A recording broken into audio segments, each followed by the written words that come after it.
এখন একটি ব্যক্তির দিকে, ডক্টর মোহাম্মদ ইউনূস।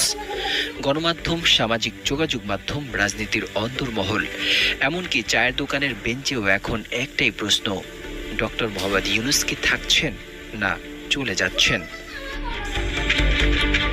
বৃহস্পতিবার বিকেলে উপদেষ্টা পরিষদের নিয়মিত সাপ্তাহিক বৈঠক শেষে সচিব ও সরকারি কর্মকর্তারা বের হয়ে গেলে শুরু হয় অনানুষ্ঠানিক এক পর্ব।